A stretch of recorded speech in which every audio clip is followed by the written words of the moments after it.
Vamos lá. Eu hoje estou aqui numa missão que há muito eu não passava.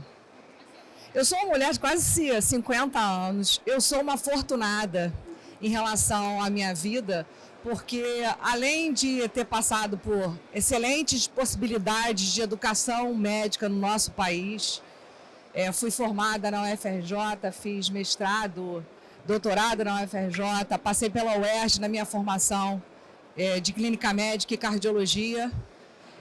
Eu hoje estou aqui diante da nata das mulheres que são grandes inspirações para a pesquisa médica no nosso país. E eu vou dizer que eu já moderei, já participei de muitas mesas na minha vida, mas quando a gente está diante de pessoas que têm currículos como as nossas três palestrantes hoje aqui, a gente entende a percepção e a gente deixou um pouquinho para vocês, para a gente poder contar um pouquinho da história. Porque, afinal de contas, a contribuição da pesquisa médica no país ela é um grande desafio nas mulheres. Mas a gente, quando foi começar a pensar sobre o que a gente poderia falar para vocês aqui, eu trouxe alguns dados que eles são alarmantes. É claro que quando a gente fala de mulheres na pesquisa, e eu já publiquei um artigo há 2 anos atrás com a Gláucia Moraes, exatamente falando sobre as mulheres na ciência. E os dados eles são alarmantes porque a gente sabe que, apesar do Brasil, hoje, nós termos a 3ª posição mundial em relação à participação feminina na ciência, perdendo apenas para Portugal e a Argentina, nós ainda temos alguns dados voltados para a diferença, disparidade de gênero, que vocês vão entender o que eu estou falando. A gente sabe que a participação feminina na ciência brasileira está crescendo. Nos últimos 20 anos, ele cresceu em torno de 30%. Na área da pesquisa em saúde, nós temos hoje 60% de mulheres representando as pesquisadoras no nosso país. No entanto, isso não é verdadeiro quando a gente fala sobre pesquisadores sêniores e sobre os investimentos. Quando você olha o quanto que ganha um pesquisador nas suas pesquisas, a gente sabe que 70% do recurso dado pelo Ministério da Saúde nos últimos anos foi para pesquisadores do sexo masculino. Além desse dado que é alarmante, a gente sabe que na área médica especificamente, nós temos um aumento da participação feminina. Hoje em dia, o estudo da Associação Brasileira Médica, ano passado, sobre o panorama de censo médico, mostrou que este ano as mulheres superarão os homens em número de pessoas formadas na medicina. A gente falando exatamente de 50,2%. É o estudo de demografia médica no Brasil realizado no ano passado. E, apesar disso, a renda ainda é muito inferior. Dados do IBGE mostram que as mulheres médicas, usando a declaração de imposto de renda, recebem em torno de 30% a 40% menos do que os médicos do sexo masculino. Agora vamos parar de falar besteira, né? E vamos ouvir o que cada uma delas tem a dizer. Eliette, eu não sei se eu posso falar do currículo dela, porque, afinal de contas, ela é a nossa primeira presidente da Academia Nacional de Medicina mulher. E eu queria que ela falasse um pouquinho, porque ela também foi pioneira em diversos momentos na história do nosso país, desde o seu início, do seu sonho, né, de ser médica, né, Eliette? E que ela poderia ela mesma contar. Porque, afinal de contas, no nosso latte está escrito um monte de coisas, mas a gente queria era conhecer. Eliette, você pode contar um pouquinho da sua história? Posso, obrigado. Olha, eu gosto muito de estar aqui, porque eu acho que isso é um ponto muito importante da gente discutir a situação da mulher, até porque não é um problema brasileiro. Eu digo sempre que não é uma jabuticaba. Porque em todos os lugares que eu já frequentei, a situação é exatamente a mesma. Então, eu me formei na UFRJ, fui para os Estados Unidos fazer doutorado, voltei para o Brasil, fui para a UERJ, saí da UERJ, fui para a Suécia, passei 7 anos na Suécia e voltei para o Brasil. E aí vocês perguntam, né? Muitas pessoas me perguntam por que eu saí da Suécia, por exemplo, que teoricamente é um país de primeiro mundo. Mas vejam bem, quando eu fui para a Suécia, para mostrar para vocês que não é uma jabuticaba, quando eu fui para a Suécia, me informaram que 92% das mulheres na Suécia trabalhavam. Só que uma coisa é trabalhar, outra coisa é ter profissão e a terceira coisa é fazer carreira. São coisas muito diferentes. Na Suécia, as mulheres trabalham porque um salário só não mantém a família. Então, a mulher trabalha, mas ela normalmente trabalha em tempo parcial. O que, obviamente, não leva a pessoa a ter realmente uma profissão. O número de professoras titulares, na época que eu estive lá, na área biomédica, eram apenas 5, enquanto tinha mais de 100 professores titulares homens. No meu departamento, que era o departamento de fisiologia, eu era a única que não era nem estudante nem técnica. A única. Porque os professores eram todos homens. Então, isto é uma situação muito que a gente precisa discutir, porque, por exemplo, na Suécia, você tem que no primeiro ano de vida da criança, a mulher não pode e não deve ter babá ou creche, porque ela precisa desenvolver uma ligação com a criança. A minha pergunta com relação a isso é a seguinte: qual é a carreira competitiva que a pessoa consegue ficar 1 ano sem trabalhar, sem frequentar? Isso não existe. Então, isto é efetivamente uma coisa que vai perpetuar essa situação. E a creche é apenas de 8 às 5. Bom, aí eu voltei para o Brasil e na Suécia eu acho que foi o único país do mundo, o único país que eu vivi, desculpem, que eu me senti discriminada. E não sei se eu fui discriminada porque eu era mulher ou porque eu era do Brasil. Pode ser as duas coisas, uma das duas, eu não sei. Quando eu voltei para o Brasil, há 30 anos atrás, exatamente, feito em outubro, eu fui procurada na UERJ para fazer pesquisa clínica. E para fazer pesquisa clínica, eu cheguei à conclusão de que tinha muito tempo que eu tinha visto medicina e que eu precisava me reciclar. E onde é que eu posso me reciclar em medicina geral? Academia Nacional de Medicina. Aí fui lá, comecei a frequentar e fui eleita. Eu sou a 5ª mulher eleita na Academia Nacional de Medicina, que foi fundada em 1829. A Fernanda, que está aqui, eu acho que foi a 10ª. Então, nós temos 688 membros e apenas 10 mulheres. Esta é a situação. Por uma dessas situações absolutamente inesperadas, eu cheguei à presidência da Academia Nacional de Medicina. Me candidatei.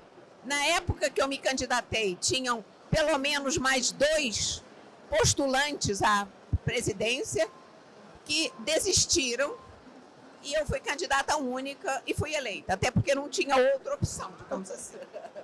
E por incrível que pareça, está funcionando. E é interessante porque eu acho que a mulher, de uma maneira geral, é muito mais pé no chão. Então, quando me perguntam o que eu quero na academia, eu quero fazer academia mais nacional, quero ter mais médicos em todos os estados, ou na maioria dos estados, e quero discutir questões substantivas sobre ensino médico e doenças que são prevalentes e que dificultam e encarecem o tratamento da população de uma maneira geral. Então isso, é muito pé no chão e eu acho que isso é típico de mulher. Agora, veja bem, eu digo sempre que nós, mulheres, fizemos uma coisa muito interessante e, como sempre, abarcamos as coisas. Porque, na época do meu pai, o homem tinha que, pelo menos, manter a casa. O homem não manter a casa era uma vergonha absoluta. Não dava. Aí nós resolvemos trabalhar e dividir a manutenção da casa. Só que nós arranjamos uma nova frente e não cobramos isso do homem de uma maneira geral. Então, o homem tem menos coisa a fazer e nós temos mais. Então, isso também precisa ser discutido. Então, acho que é uma coisa interessantíssima, porque eu acho que de qualquer ponto que a gente queira, digamos assim, enfocar o problema, tem muita coisa para fazer. E essa história de ser a primeira mulher, isso é muito chato, porque eu tenho uma filha e tenho 2 netas. Tem que parar com esse negócio de ser a primeira, sabe? Tem que ser normal isso, comum isso. Então, é para isso que nós, mulheres, que chegamos a alguma posição, temos que abrir a discussão, colocar claramente o problema. Não que nós sejamos contra os homens, não somos absolutamente. Meu marido é ótimo. Mas, todas as vezes, quando eu estava na Suécia e ia viajar, as pessoas perguntavam, quem toma conta das crianças? Obviamente, quando meu marido viajava, ninguém nunca perguntou isso. Tá? Então, é isso que eu tenho para dizer inicialmente. Adorei, Eliette. Só corroborando com o que a Eliette trouxe para a gente, o Instituto República.org fala que as mulheres que ocupam cargo de chefia são 64% no nosso país. Elas têm entre 31 e 50 anos. Elas são brancas em 70% dos casos, casadas em 57% dos casos, mães ou madrastas em quase 74% no nosso país. Além disso, elas em quase 72% têm especialização ou mestrado no mínimo, e nas que recebem acima de 10 salários mínimos, que são 77%, são a principal provedora das suas famílias. Isso é um dado interessante, porque não necessariamente elas estão dividindo nem a questão salarial, porque são a principal provedora. Agora vamos então passar um pouquinho. Eu só quero acrescentar que o único homem que me sustentou foi meu pai, tá? Boa. E até ter idade não, né? Agora, então, vamos passar para a nossa segunda entrevistada de hoje, a Suene Clemens. Suene, eu tenho um grande prazer de apresentar, que ela também é pioneira feminina no nosso país em diversas situações. Ela é médica, também pediatra, né, além de infectologista. E ela ganhou um grande destaque em diversos estudos, não só como professora internacional por conta da saúde global, assim como ela tem um pioneirismo em relação à vacina e a incorporação da vacina, principalmente de vários estudos durante a Covid-19. Vacina no nosso país é o que tem de mais importante, inovador, apesar da discussão durante um momento específico do nosso país, que houve uma queda da nossa cobertura vacinal. E a Suene, ela é uma grande representante para a gente e um exemplo de mulher que coordenou um dos principais estudos junto com a AstraZeneca durante a Covid-19, assim como aqueles Botucatu, né, Suene? E foi um estudo que trouxe maior eficácia e salvou muitas vidas. Suene, o que não está escrito no seu currículo que você possa contar aqui para a gente? Obrigada. Obrigada pelo convite. Eu estou muito feliz de estar aqui com essas mulheres maravilhosas e também maravilhosas cientificamente e academicamente. Eu tive o prazer de trabalhar com a Alessandra e com a Fernanda durante, eu acho que a pior crise mundial que nós vivenciamos. Eu trabalho com pesquisa e com vacinas desde a universidade e jamais pensei em ver o que nós vimos com o Covid. Então, com pessoas como elas, a gente conseguiu o trabalho, eu liderei o trabalho, mas sem todo mundo aqui a gente não teria conseguido. Botucatu, como a Alessandra falou, foi único, porque nós conseguimos recrutar para um estudo de o que a gente chama de vida real 66 mil pessoas em 10 horas, por causa de uma organização tão grande que tem na cidade e também devido ao nosso SUS e ao sistema eleitoral. Então, criatividade, metodologia, a gente conseguiu ter até durante essa crise global. O que tem no meu currículo que você não falou é que eu sou apaixonada por ciência, pesquisa e, antes de tudo, eu sou professora, eu sou uma educadora, como todas nós aqui. Eu criei o primeiro mestrado em vacinas e desenvolvimento de fármacos no mundo na Universidade de Siena. Criei o Instituto de Saúde Global. Tenho muita honra de trabalhar com a Fundação Bill e Melinda Gates desde 2012. E sou professora titular numa das melhores universidades do mundo. Por que eu falo isso? É porque eu dei várias palestras para escolas municipais e elas, pela primeira vez, perguntam: o que é ser uma cientista por causa do Covid? Como é que a gente chega lá e faz o quê? Qual é o futuro? Então, se eu cheguei lá, eu acho que qualquer pessoa pode chegar com dedicação, transpiração e muito estudo. Eu estava conversando aqui com a nossa presidente antes, que eu deixei para trás muita coisa da minha vida. Eu não vivenciei momentos que eu gostaria de ter vivenciado com a minha família por causa disso, mas estou muito feliz porque quando a crise global aconteceu, eu tive a chance de poder contribuir para salvar milhares de vidas. O Brasil contribuiu com a vacina de Oxford, da AstraZeneca, que foi a vacina que no primeiro ano de vacinação salvou mais vidas no mundo, 6,3 milhões de vidas. Então, foi um trabalho em conjunto aqui, Fernanda participou disso, com 2 centros desse estudo, e a maior parte do time desse estudo era feminino. E foram centros maravilhosos, um dos centros que mais recrutaram. Eu concordo, e esse estudo de Botucatu foi financiado, à época, a chefia era a doutora Alessandra. Mas, enfim, vários outros estudos nós fizemos, mas algo que está muito alinhado com o que você falou, Alessandra, é que a OMS e o Women Global Health tem um relatório em que mostra que 70% da força global em saúde global é representado por mulheres. Só que, isso é um relatório de 2017, se eu não estou enganada, só que só 25% assumem uma liderança. Então, está totalmente alinhado com o que você falou. Então, de toda a saúde, saúde global, 70% é mulher.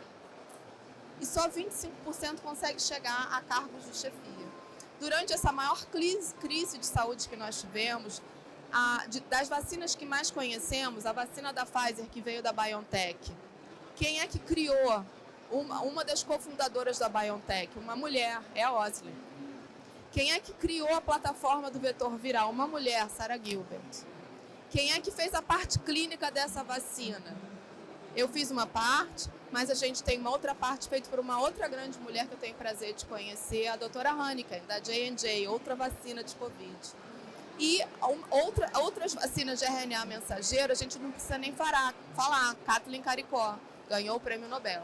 Então, as mulheres estão ali, nós estamos trabalhando, talvez a gente não tenha visibilidade. Para ganhar visibilidade, a gente tem que estar junto construindo essa história. E é por isso que a gente hoje tem, vamos continuar aqui com as nossas honradas convidadas e passar um pouquinho para a Fernanda Moll, para a gente tentar colocar os desafios, tentar ver se a gente consegue, no nosso tempo, tentar mostrar um pouquinho de futuro, o que a gente acha que tem que fazer para transformar essa história de disparidade também. Fernanda Moll também tem um currículo que a antecede. Eu não consigo imaginar uma pessoa no Rio de Janeiro que trabalhe com saúde pública ou privada que não conheça você, o seu currículo, Fernanda. Ela veio da UFRJ também, temos aqui um grande público vindo da UFRJ. Também professora, 10ª membra da Academia Nacional de Medicina, no Instituto IDOR, também mulher liderando aí dentro da neurociência diversas pesquisas, pós-doc. E, Fernanda, o que não está escrito no seu currículo que você tem para compartilhar? Bem, primeiro eu queria aqui agradecer pela oportunidade de estar aqui com essas mulheres incríveis. Queria dizer que, só corrigindo um pouco, né, o que a Eliette colocou, a minha presidente, não foi por acaso que ela chegou nessa posição. Não foi. Foi por tudo que a gente já escutou que ela falou aqui. Eu também queria dizer que foi um prazer e um desafio trabalhar com a Sui, como a gente teve garra e como foi aquele momento, como você, na verdade, pôde realmente liderar esse grupo e inspirar. E acho que é por isso que eu queria dizer também um pouco. Eu fui sempre inspirada. Eu acho que a gente está falando de modelos e de visibilidade, e talvez isso seja muito importante para que a gente se inspire e para que a gente possa ter garra e vontade de saber chegar a algum lugar. Então, acho que são exemplos de pessoas que estão aqui do meu lado que inspiram. E eu acho que a gente deve fazer isso mais, realmente, para todas as mulheres. Não só pelas mulheres. Eu li recentemente uma grande pesquisadora também, que ganhou prêmios, e está, na verdade, num artigo atual agora da Time sobre esse tema, né? Que ela disse assim, eu faço isso, muitas vezes a gente fala que a gente luta pela posição feminina pelas outras mulheres. Ela falou assim, eu tenho uma filha, mas eu tenho 2 filhos. E eu acredito que os homens precisam entender a importância das mulheres, porque as mulheres têm que estar em seus papéis também de liderança e também sendo representadas. Então, eu acho que no meu currículo não está em que eu fui inspirada não só pelas grandes lideranças notórias, né, Prêmio Nobel e etc. Não foi só isso. Eu acho que eu fui inspirada também pelas mulheres que estavam do meu lado. Eu fui inspirada pela minha mãe, que conseguia lidar com situações de casa e que era professora e conseguia, com brilhantismo, ensinar, sabe, qual é o caminho. Eu fui inspirada pela minha sogra, que é uma médica que eu tenho orgulho danado de ter adquirido como uma segunda mãe. Então, eu acho que as mulheres nos inspiram não só pelas posições que elas ocupam de destaque numa liderança qualquer, né, mas também pelo nosso dia a dia. Então, eu acho que isso fez muita diferença para que eu tivesse vontade de construir pela paixão que eu tenho pelo que eu faço no meu dia a dia. Quando a gente olha mulheres que têm histórias, uma trajetória como essa, o que chama a atenção é que existe uma humildade, apesar de currículos e da importância de cada uma de vocês e da história, e um brilho no olhar, um brilho de um olhar de mulheres que acreditam naquilo que podem fazer e construir e mudar essa história do nosso país. Mas certamente vocês já passaram por disparidades e dificuldades para atingir o lugar que vocês tiveram. Eu queria ver se vocês têm alguma coisa para contar na história de vocês. Vocês tiveram alguma dificuldade por serem mulheres?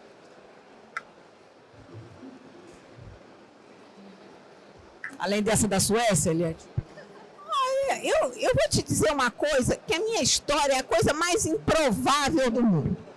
Porque eu sou filha de um imigrante que nasceu no Egito, de pai argelino e mãe marroquina. O meu avô era rabino e ele chegou no Rio. Ele nasceu em 1893, meu pai, e chegou no Rio e se jurou que só se casaria quando pudesse sustentar bem uma família. Isso só aconteceu com 54 anos, veja só.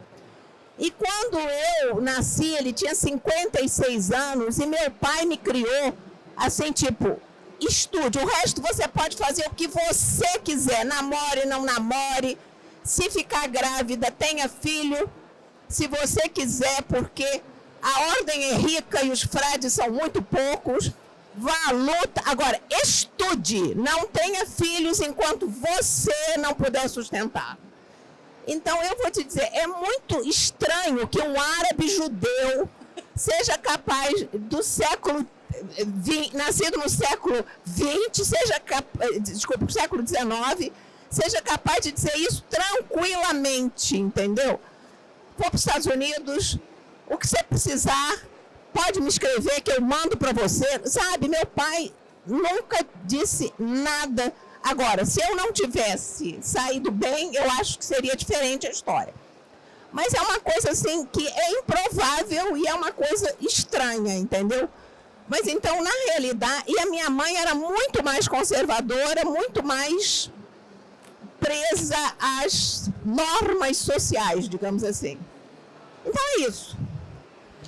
A gente podia pegar a mente do seu pai e tentar replicar para mais pessoas e mais homens no nosso país, sabe, Eliette? Eu acho que essa ideia pode ser a gente colocar isso como um plano para a gente ver se a gente consegue com essa educação. E chama atenção porque a educação de qualidade no nosso país é o que faz a diferença. Pessoas que realmente tiveram uma educação qualificada e por isso vão transformar essa história. Vocês querem corroborar com alguma coisa, Sueli ou Fernanda? Eu queria, antes de tudo, elogiar a nossa coordenadora, a nossa chairman, porque ela só está falando dos nossos currículos, mas ela teve uma tarefa, foi quando eu tive o prazer de conhecer a Alessandra, assim, única, durante uma crise global no Brasil, chefiar ou coordenar parte do DECIT, ou o DECIT, me corrija, mas assim, com todos os, vamos dizer, os aspectos políticos, científicos do sistema e de saúde envolvidos. Ela fez um trabalho brilhante e não só na ciência, mas na pesquisa clínica. Eu sei que durante a sua gestão teve uma revisão de todos os centros de pesquisa e etc., que está ligado com a educação. Você queria comentar sobre isso? Quando o entrevistado vira entrevistador e vice-versa, né? Não, eu acho que o nosso desafio ele é muito grande, Sueli, você tem razão. E ser mulher no nosso país significa você acreditar que você pode transformar uma história. E para mim foi muito difícil aceitar o desafio de ser diretora de ciência e tecnologia no momento do país que a ciência estava sendo questionada. E eu me lembro exatamente do meu pai, que é professor na UFRJ, ele falando: Alessandra, mas é o seu currículo. Eu falei: é exatamente por isso que eu estarei lá. Porque nós precisamos de pessoas com currículos adequados para ocupar os lugares que precisam ser ocupados e investir na ciência. Isso é uma coisa que não pode parar nunca. Você tem que acreditar que você pode transformar. Eu consegui duplicar naquela época o orçamento voltado para a ciência, agora a gente está conseguindo ter alguns, graças a Deus, repercussões voltadas para isso. A terapia genética, por exemplo, um grupo grande em relação aos genomas do Brasil, e que agora é Genomas SUS, mas é a mesma coisa. O que importa é que você consiga transformar essa história com todas as dificuldades. E sim, passamos por dificuldades, sim. Dificuldades que eu acredito que muitas vezes, por sermos mulheres, foi difícil para mim estar em Brasília e no Rio de Janeiro, os meus filhos ficaram aqui. E é sobre isso que a gente faz. A gente acredita que mulheres nos inspiram, e, ao mesmo tempo, por estarmos inspiradas, nós temos que unir as mãos. É por isso que eu acredito que a gente consegue, sim, lutar contra a disparidade de gênero e também de raça no nosso país, e colocar tudo isso para a gente ter equidade efetiva no nosso país. A Fernanda tem feito um trabalho excelente. Eu não sei se foi difícil para você no IDOR trazer isso ou alguma dificuldade voltada para isso, que também temos dentro da educação, não só na pesquisa, dificuldades voltadas para isso. Porque hoje em dia eu estou no sistema da educação, quando a minha equipe específica do DECIT eram 70% de mulheres. Quando você vai para a educação, não funciona exatamente assim. E muitas vezes a gente tem desafio por ser mulher, e na liderança as mulheres ainda são muito questionadas. Muito questionadas. Eu acho que esse ponto que você trouxe, Alessandra, é super importante. Eu acho que dizer que em algumas situações eu não tive dificuldade, eu estaria mentindo. Muitas das reuniões, em algumas reuniões, eu sou a única mulher. É claro que o clima da reunião, a gente sabe que muda um pouco. No mínimo, a delicadeza em algumas observações e tudo mais. Mas em algumas situações, sim, eu me senti um tanto quanto constrangida ou acuada, e eu tenho que respirar fundo e seguir. Muitas das vezes, não só por ser mulher, por ser uma pessoa ainda mais jovem do que muitos na liderança. E eu acho que todo dia a gente precisa de um suspiro de força e suporte. E aí o suporte, ele vem de todos os lados. Acho que o suporte vem dos nossos pares, vem das nossas lideranças e dos nossos liderados. E também, é claro, o suporte da família e dos amigos. Eu acho que, entretanto, só corroborando o que você já falou e que a Eliette falou, isso realmente não é uma jabuticaba, né? O NIH, por exemplo, tem hoje uma política de inclusão maior de mulheres nas pesquisas clínicas. Pasmem, até 1993 não era obrigado ter nem sexo feminino incluído nas pesquisas.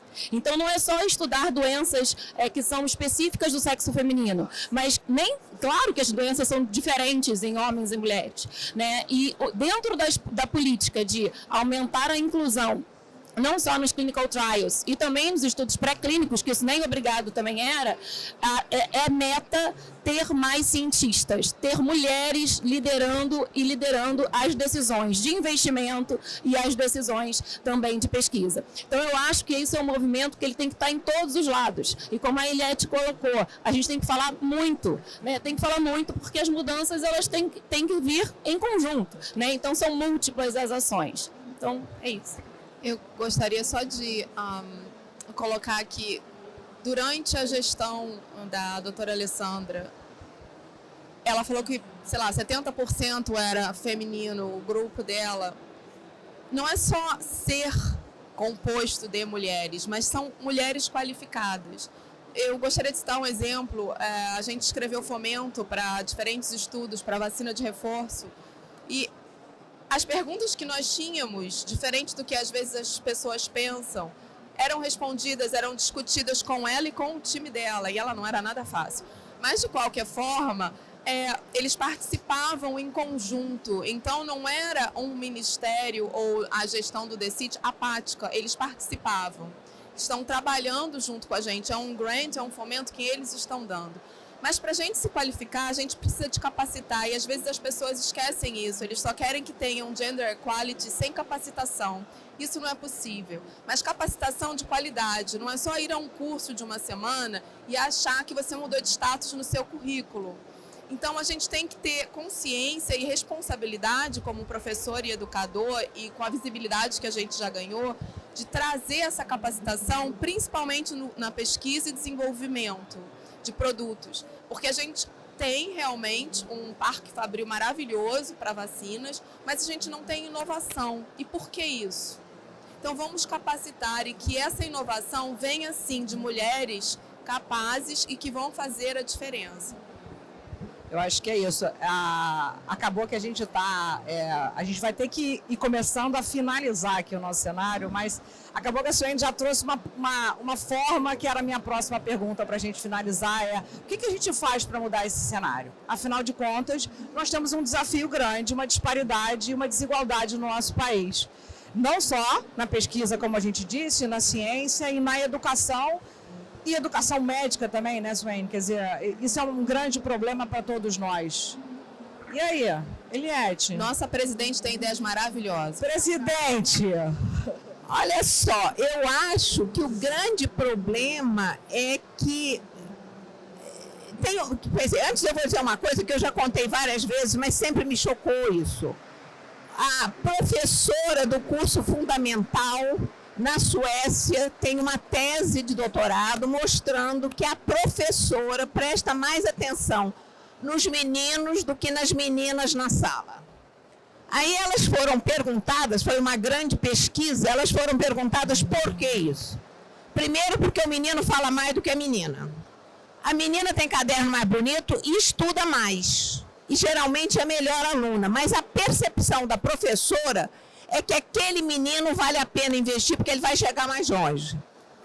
Então isso é uma coisa que a gente tem que brigar, porque não é dado para a gente que a gente vai chegar em algum lugar. E isso é uma coisa muito nova. Repara, até o início do século passado a mulher não votava, quanto mais ser votada, isso não existia, gente. Então isso é uma coisa que não vai sair de graça. E as mulheres precisam se unir junto com os homens. Não é um movimento contra os homens, é um movimento a favor da equidade. Então, eu acho que é uma coisa muito importante, porque muitas vezes, e eu acho que tanto a Suane como a Fernanda podem dizer isso, muitas vezes, quando você tem uma chefe mulher, ela é pior do que um chefe homem. Isso existe. É verdade. Então, eu acho que, porque ela está, digamos assim, ela está tão ansiosa do cargo dela que ela tem medo de uma outra mulher que vai chegar perto, vai discutir, vai brigar. E o homem, ele está tão seguro que ele não tem esse tipo de problema. Então, eu acho que a gente tem que sentar para conversar, e é muita saliva, e é muita discussão no bom sentido que tem que ser feito, porque ninguém gostaria que as filhas e as netas de vocês tivessem que continuar neste mesmo patamar. Aí não vai dar, né? É só isso. Isso você, Suene? Eu acho que a gente ainda tem um agravante, né? Eu, trabalhando fora já há algumas décadas, sou brasileira, ou seja, latina, mulher, tentar chegar a alguma posição lá fora, a gente sofre muito. A gente se sente isolada, solitária, e tem que trabalhar o triplo, não é nem mais o dobro. E engolir muito sapo no popular. Mas a gente consegue. Mas é aquilo, tem uma dedicação, transpiração e é uma escolha. Toda opção é uma escolha. Você quer atingir algum lugar porque você acredita, você tem um ideal, você acha que a ciência tem um papel importante no futuro da saúde, você acredita na saúde. Mas tem que se capacitar. Então, aliado a tudo isso, os cursos de capacitação de qualidade são muito importantes. Como é que a gente vai conseguir isso, Alessandra? Não só pela nossa boa vontade e a nossa qualificação, mas a gente tem que ter um apoio político por trás disso. Porque senão, eu não estou mais aqui, você não está mais aqui, você se aposenta, tudo muda. Então a gente tem que ter um respaldo político, um respaldo de políticas por trás disso. Por exemplo, na Europa, como já foi comentado, já há alguns anos eu faço parte de algumas de boards de companhias farmacêuticas, e lá é obrigatório, mandatório ter mulheres no board, agora está aumentando o número, mas também é obrigatório o treinamento de pessoas, de mulheres escolhidas. Então você acompanha o desenvolvimento da carreira daquela pessoa. Porque senão é aquela mulher que estava ali, porque ela estava em alguma situação de gerência, ela vai virar a componente do board. Mas e como é que você desenvolve as outras? Tem que ter todo um acompanhamento complexo, que é não só de qualificação técnica, mas de qualificação de gestão, de estratégia e de orçamento, além de outras coisas dependendo da área. A gente tem muitos países investindo no Brasil, como o UK, eu faço parte dessa parceria, em STEM, né? Science, Technology, Engineering e Mathematics. Por quê? Porque isso melhora a economia de um país e com isso traz inovação. E é nessa área que a gente tem que estar trabalhando. Quando eu criei o primeiro mestrado no mundo de vacinologia, eu queria ter gender equality, só que eu tinha 100% dos candidatos masculinos. Como é que eu ia ter gender equality para selecionar? Hoje a gente conseguiu reverter isso, mas assim, muito difícil. Não é fácil a gente transformar esse panorama e conseguir realmente ter uma equidade no nosso país. Não é simplesmente a desigualdade, é uma questão de equidade. Fernanda, o que você tem para dizer? Eu acho que já comentamos aqui, eu acho que a gente tem que atacar em todos os níveis, né? Então, acho que mostrar que STEM não é uma coisa de meninos, né? E é de meninas, e que elas têm que se desenvolver, tem que ser desde o início. A gente tem que estar falando isso na sala de aula, na formação fundamental, e chegando lá também na hora das lideranças, desenvolvimento de carreiras também, né? Então, acho que isso é um processo que ele tem que acontecer no dia a dia, em cada microambiente, mas eu concordo com a sua, e acho que o mundo todo faz, né, políticas, né, que na verdade suportem isso do ponto de vista independente de quem está liderando cada uma dos seus micromundos ali. Então eu acho que é um conjunto que deve acontecer e que tem acontecido. E eu acho que, só complementando um pouco do que eu falei no início, eu acho que essa questão de realmente mostrar que essa trilha ela é possível inspirar, ela é fundamental para que também mais mulheres se exponham. Então, a gente também tem que se expor, a gente tem que se candidatar, né? Tem poucas mulheres ainda na Academia Nacional de Medicina, mas também poucas se candidatam ainda. Então, e todas que foram eleitas e estão lá, né? Então, eu acho que é um pouco também da gente, desde o primeiro momento, mostrar que sair da zona de conforto é necessário para tudo na vida, e inclusive para que a gente consiga ajudar o desenvolvimento de mais mulheres no Brasil e no mundo. Então, é um pouco por aí. Gente, é maravilhoso ouvir, né? Cada uma delas. E Clarice Lispector tem uma frase que eu amo que fala que o maior desafio de uma mulher é ser mulher. A gente aqui ouviu um pouquinho, e é só um pouquinho, né? Uma pincelada, eu ficaria aqui horas ouvindo cada história de cada uma de vocês. E cada história ela é construída com muita luta, muito suor. Eu acredito que muitas mulheres daqui da plateia teriam muito a corroborar com cada história sua. No nosso país, nós já somos a maioria. O nosso país, apesar disso, não tem a maioria nas lideranças, nem nos serviços públicos, nem no privado.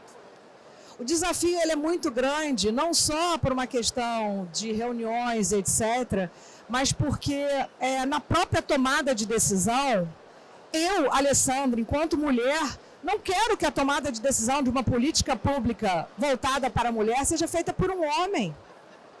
E isso tem que ser falado.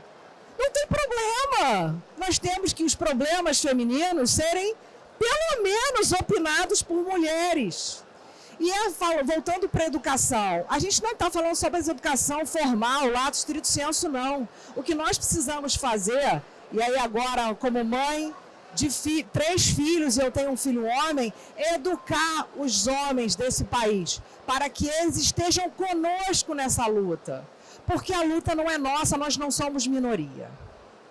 Nós somos população ainda minoria quando a gente fala sobre a desigualdade em relação a salário, às lideranças e ocupar posições importantes ainda na ciência e na pesquisa no nosso país.